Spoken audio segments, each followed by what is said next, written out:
अब देखिए यहाँ हम जिस आइडेंटिटी का यूज करके ये क्वेश्चन सॉल्व करेंगे उस आइडेंटिटी पर बेस्ड आपके एग्जाम में क्वेश्चन आता ही आता है। तो चलिए एक बहुत इंपॉर्टेंट क्वेश्चन करेंगे आपकी एनसीईआरटी एग्जाम्पलर बुक से, पॉलिनोमियल्स चैप्टर से।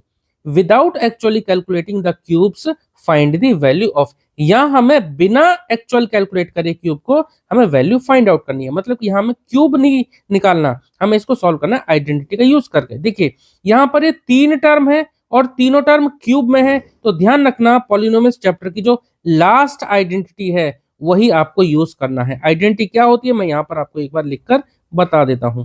देखिए a cube plus B cube plus C cube, ये तीनों, सॉरी पेन खत्म, दूसरा लेते हैं, plus C cube, a cube plus B cube plus C cube minus 3abc, ये होता है। देखो a cube plus B cube plus C cube minus का 3abc इक्वल टू होता है a plus b plus c, अगले ब्रैकेट में a square plus b square plus c square minus A B minus B C और minus सी ए, ये हमारा पूरी एक आइडेंटिटी है, ठीक है, जो कि आपको ध्यान रखनी है। यहां पर देखिए a plus b plus c, अगर a प्लस बी प्लस सी की वैल्यू अगर 0 आ जाए तो 0 इंटू ये पूरा का पूरा 0 हो जाएगा, ठीक है। यहां पर लिख देता हूं if a plus b plus c, अगर a plus b plus c अगर हो जाता है 0, तब क्या हो जाता है, तब हमारा a cube plus B cube plus C cube equal to हो जाता है 3abc। ये दोनों लाइन भी या ये दोनों पॉइंट भी इसी आइडेंटिटी का पार्ट हैं।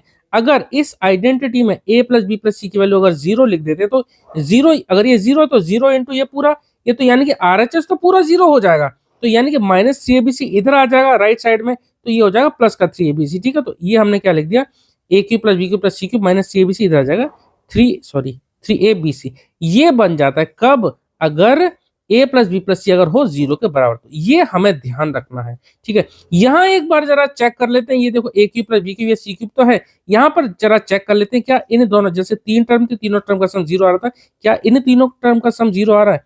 यहाँ पर लिख देते हैं हियर 1 प्लस 2 प्लस 1/3 और साथ में माइनस 5/6, यहाँ पर देखो आएगा, देखो 2 और 3 इन दोनों का डिनोमिनेटर सेम बना लेते हैं, यहाँ पर इन तीनों का हम जरा एलसीएम ले लेंगे तो कितना आ जाएगा, 6 आ जाएगा, ठीक है, 6 आ जाएगा, और 2 3 जा 6 तो ऊपर आ जाएगा 3 प्लस 3 2 जा 6 तो 2 बन जा 2 और माइनस 6 बन जा 6 6 1 5 जा 5, तो देखो कितना आ गया, 3 और 2 5, 5 माइनस 5 ये आ गया ना, तो 0.6 आ गया, ये कितना हो गया 0। ये बात तो आपको समझ में आ गई, ये तो आप कर लेंगे। तो यानी कि यहाँ पर इन तीनों टर्म का सम आ रहा है 0, और मैंने आपको क्या बताया, अगर तीनों टर्म का सम अगर 0 आता है तब हमारी डायरेक्ट ये आइडेंटिटी लग जाती है। तो क्या हो जाएगा, देयरफॉर, ये हम लिख लेते हैं a cube plus B cube plus C cube की जगह हम लिख लेते हैं ये, देयरफॉर 1/2 का होल क्यूब प्लस 1/3 का होल क्यूब माइनस 5/6 का होल क्यूब, ठीक है। ध्यान रखना c का मतलब यहाँ पे माइनस का 5/6 है, ठीक है। माइनस यहाँ पर आप प्लस लगा दो, माइनस को आप अंदर पहुंचा दो तो माइनस का क्यूब माइनस में ही रहता है, ठीक है। तो ये क्या बन जाएगा, इक्वल टू 3abc, तो 3a का मतलब 1/2 और b का मतलब 1/3, ठीक है, और इंटू c का मतलब जैसे मैंने आपको बताया, आप प्लस यहाँ, चलो मैं लगा ही देता हूँ, प्लस यहाँ लिखकर आप ये माइनस को आप अंदर ले जाओ, कोई फर्क नहीं पड़ेगा ना, माइनस का क्यूब करेंगे तो माइनस ही आएगा, ठीक है। इसको आप सॉल्व करेंगे तो इतना ही आएगा, तो 3ab और c तीसरा टर्म क्या है 5/6, आप इसको सॉल्व कर दीजिए। देखो 2 3 जा 6, यहाँ पहले काट देते हैं, 3 2 जा 6, ठीक है, 3 2 जा 6, क्या बन जाएगा, ये ऊपर 1 इंटू 1 इंटू 5 तो ऊपर बन जाएगा 5 और नीचे 2 3 जा 6, तो 5/6 इसका आंसर आ गया, ठीक है। सॉरी 2 और रह गया ना नीचे, तो 2 और रह गया, तो 5/12 हुआ आंसर। आंसर टोटल हमारा क्या आ गया 5/12, ये हमारा करेक्ट आंसर है। मैं आपको फिर बता दूं, यहाँ पर प्लस होता है, जैसे हमारी आइडेंटिटी में प्लस है ना, सी क्यूब, यहाँ पर आप प्लस लगा देंगे, इस माइनस को आप यहाँ अंदर पहुंचा देंगे, जैसे कि मैंने यहाँ पहुंचाया, तो इसको सॉल्व करा कितना आ गया 5/12। ध्यान रखना आपको, ये एक इंपॉर्टेंट आइडेंटिटी है। चलो पार्ट फर्स्ट हुआ, यहीं पे हम पार्ट सेकंड कर देंगे। यहाँ पर भी एक बार जरा चेक कर लेते हैं इन तीनों टर्म का सम कितना आ रहा है। देखो मैं इसको ऐसे भी लिख सकता हूँ ना, 0.2 का होल क्यूब, मैं इस बार पहले ही चेंज कर देता हूँ, प्लस ब्रैकेट में लिख दिया 0.3 का होल क्यूब, ठीक है, इसको माइनस में लिख दिया, ठीक है। आप जब इसको सॉल्व करेंगे ना, माइनस का जब क्यूब होता है तो आंसर माइनस में ही आता है, तो इसको हमने इस फॉर्म में चेंज कर दिया, यहाँ कोई फर्क नहीं पड़ेगा। प्लस 0.10 है, 0.1 का होल क्या होगा, तो यहाँ लिख देते हैं हियर, इन तीनों टर्म जो ब्रैकेट के अंदर है, हियर 0.2 प्लस 0. चलो मैं प्लस वाला पहले लिख देता हूँ, प्लस ये ब्रैकेट में माइनस 0.3, ठीक है। आप इनको डायरेक्ट भी कर सकते हैं, a प्लस बी प्लस सी, इस तरह से लिख दिया। इन दोनों को जोड़ेंगे तो ये तो आ जाएगा पॉइंट का 0.3, और ये प्लस माइनस ये हो जाएगा माइनस का 0.3, क्या आ गया, ये दोनों सेम टर्म है माइनस में, तो कितना आ गया 0। तो जब a plus b plus c अगर 0 आ गया इस तरह से, तो ये हमारा टर्म क्या बन जाएगा, a cube plus b plus c का बन जाता है 3abc बन जाता है। तो देयरफॉर मैं डायरेक्ट लिख देता हूँ 0.2 का होल क्यूब, क्वेश्चन है ना उसी को लिख देता हूँ पूरा, माइनस 0.3 का होल क्यूब और प्लस 0.1 का होल क्यूब, ये क्या बन जाएगा, ये बन जाएगा 3abc, यानी 3 और मल्टीप्लाई में a कितना है 0.2, मल्टीप्लाई में b, और b कितना है 0.3।